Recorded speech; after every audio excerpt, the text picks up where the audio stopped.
চিপাঝাৰ ঘোপেলী যুৱক সংঘৰ প্ৰশংসনীয় পদক্ষেপ বিশ্ব পৰিৱেশ দিৱসৰ লগত সংগতি ৰাখি 500 গছপুলি ৰোপণৰ লক্ষ্য চেঙেলীয়া জাৰকে ধৰি অঞ্চলটোৰ বিভিন্ন স্থানত গছপুলি ৰোপণৰ লগতে প্ৰতিপালনৰ ব্যৱস্থাও গ্ৰহণ কৰা হৈছে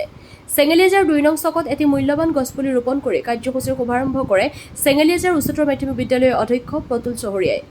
নিউজ ডেস্ক AIN লাইভ আমি ঘোপেলী যুৱক সংঘৰ তৰফৰ পৰা পুনতে আপোনালোকক আন্তৰিক ধন্যবাদ জনাইছোঁ আমি বিগত বৰ্ষকেইটি বৃক্ষৰোপণ কৰি আহিছোঁ আৰু যোৱাকালিও আমি বিশ্ব পৰিৱেশ দিৱসৰ দিনাই আমি কেইবাজোপাও বৃক্ষৰোপণ কৰিছোঁ আৰু আজিও আমি আমাৰ সতীৰ্থসকলে মিলি এই ঘোপেলী যুৱক সংঘৰ ফালৰ পৰা আমি বৃহত্তৰ চেঙেলীয়াজাৰ অঞ্চলৰ আমি বিভিন্ন ঠাইত আজি বৃক্ষৰোপণৰ কাৰ্যসূচী হাতত লৈছোঁ ইতিমধ্যে আমাৰ সতীৰ্থসকলে বিভিন্ন যাৱতীয় যি সামগ্ৰী তেখেতসকলে এই সামগ্ৰীসমূহ লৈ বিভিন্ন প্ৰান্তলৈ ইতিমধ্যে গৈছে আমি আজি প্ৰায় 500 জোপা গছপুলি আমি ৰোপণ কৰাৰ এক লক্ষ্য নিৰ্ধাৰণ কৰি লৈছোঁ আৰু ইতিমধ্যে আমি উইথ প্ৰপাৰ বেৰিকেডৰ সৈতে এই গছপুলিসমূহ ৰোপণ কৰিম আৰু আপোনালোকৰ মাধ্যমৰ জৰিয়তে আমি অনুৰোধ জনাম আমাৰ চিপাঝাৰৰ পশ্চিম প্ৰান্তত বা চেঙেলীয়াঝাৰ অঞ্চলৰ বিভিন্ন প্ৰান্তত আমি যি আজি গছপুলিসমূহ ৰোপণ কৰিম আমি যি বেৰসমূহ দিম আমাৰ যিসকল সচেতন নাগৰিক আছে যিসকলে আপোনাৰসবৰ মাধ্যমেৰে এই বাতৰিটো চাব তেখেতসকলে যাতে আমাৰ এই আমি ৰুই থৈ অহা বৃক্ষৰ পুলিটি যাতে তেখেতসকলে দৃষ্টি ৰাখে আৰু তেখেতসকলে যাতে আমাক যোগাযোগ কৰে যে বেৰিকেডটো ভাঙি গৈছে বা কিবা তাত লগা হৈছে গতিকে তেখেতসকলে নিজকীয়াকৈ পাৰিলে কৰিব আৰু নোৱাৰিলেও আমাক যাতে ঘোপেলী যুৱক সংঘৰ সতীৰ্থসকলক লগ কৰি তেখেতসকলে জনায় আমি এই যিকেইটা বৃক্ষৰ পুলি আজি লগাম এই আটাইকেইটি পুলি আমি যাতে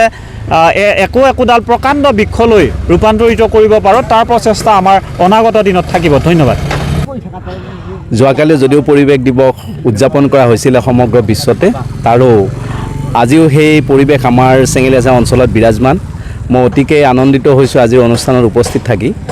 বৃহত্তৰ চেঙেলীয়াজাৰ অঞ্চলৰ এক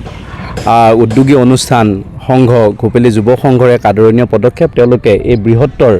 পশ্চিম চিপাঝাৰ অঞ্চলত বৃক্ষৰোপণৰ কাৰ্যসূচী হাতত লৈছে আজি চেঙেলীয়াজাৰ 2 নম্বৰ চকত তেওঁলোকে বৃক্ষৰোপণ কাৰ্যসূচীৰে আমাকো আমন্ত্ৰণ জনালে এইসকল সন্মানীয় ব্যক্তি আমাৰ লগত উপস্থিত থাকিল আৰু এই অনুষ্ঠানত এজোপা বৃক্ষ ৰোপণ কৰিবলৈ পাই মই ধন্য মানিছোঁ আৰু মই আশা কৰিছোঁ আমাৰ যি বৃক্ষ গছ থাকিলেহে মানুহ থাকিব আমি বৃক্ষ এজোপা ৰোপণ কৰাই নহয় তাক প্ৰতিপালন কৰি তাক সযতনে আমি নৱপ্ৰজন্মৰ কাৰণে মানুহৰ কাৰণে আমি ৰাখিব লাগিব এজোপা বৃক্ষই এই ধৰণে শতজোপাৰ সহায় কৰিব আজিৰ যিটো এই সামগ্ৰিক পৰিৱেশ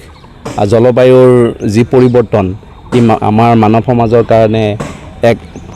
ভয়াৱহতাৰ সৃষ্টি হৈছে গতিকে পৰিৱেশ ৰক্ষা কৰাৰ দায়িত্ব আমাৰ সকলোৰে আছে মই পুনৰবাৰ ঘোপেলী যুৱ সংঘৰ